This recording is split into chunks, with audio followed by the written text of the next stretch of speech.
Good afternoon, good fellas, and welcome back to Ask Tony Tuesday. We hope everybody had a wonderful rest of their week last week.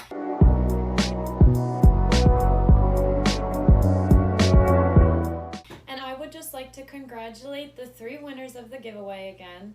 Congrats on your new cutting boards. How are you today, Tony? Doing great. Yourself? I'm doing great. Thank you Nice. for asking. Thanks. So the first question for today is, what countries or part of the world do we get our slabs from? Oh, good question. We get our slabs, actually, not just us. I mean, natural stone comes from everywhere in the world. It used to be, 30 years ago, granite was not a big material for countertop use. We actually used to sell a lot more marble tile and very little granite.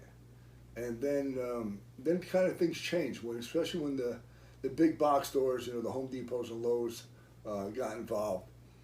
Granite started to be very popular. And it used to be just Italy and a few countries were exporting or doing granite work. But then once it became popular, every country wanted a piece of the pie. So what was happening is countries like Brazil and India, which are probably the 2 biggest exporters of granite, because those colors are the most popular now, the colors that come from those 2 countries. But a lot of the blocks still go through Italy or Brazil or India, where the blocks may be from Africa, or they could be from Australia. So there's different countries extracting blocks of granite and other natural stones. They're shipping those blocks to sawing facilities in Brazil, India, and Italy, where they're sawn into slabs, and then they're shipped to the countries where we do, like the United States, where we buy through a wholesaler, and then we sell them as countertops. But the answer to the question is that the natural stone comes from all over the world. Wherever they can extract a block of stone from a mountain, that's where the stone comes from.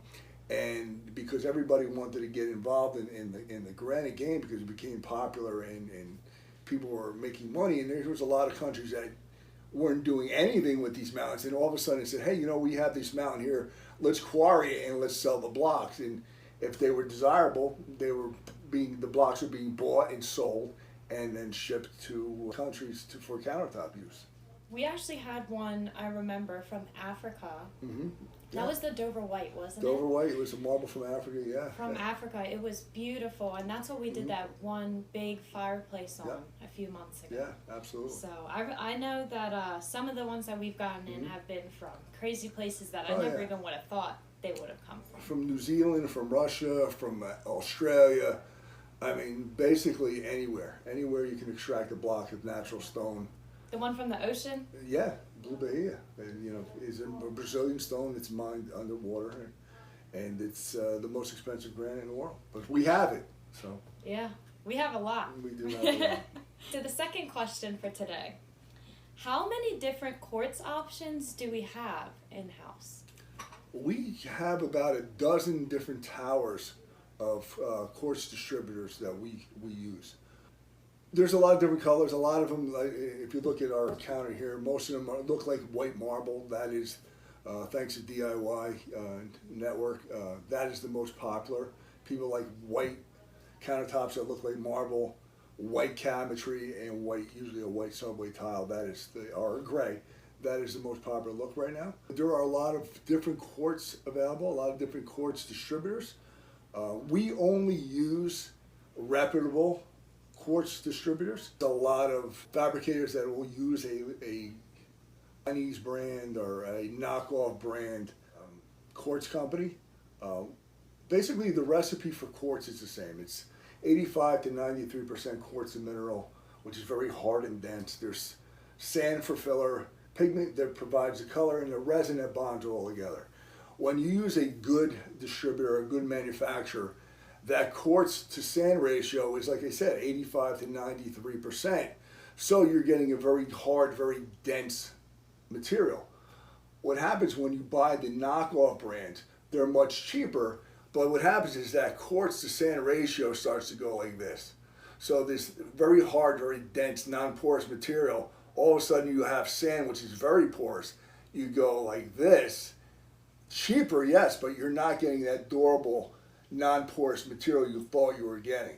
So it's like everything else in life. You know, it's if it sounds too good to be true, if you think you're getting a good deal, you're probably not. You know, so it's you get what you pay for. Yeah. And it's like I said, everything we do here, everything we bring here is first quality. We sell first quality. Our customer service and our fabrication installation is first quality.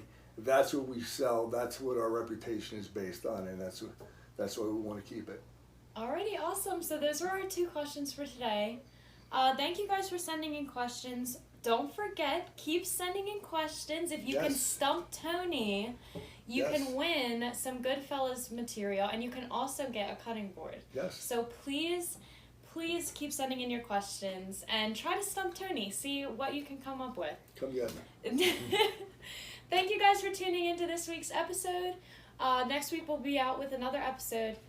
See you guys, and we hope you have a great rest of your week.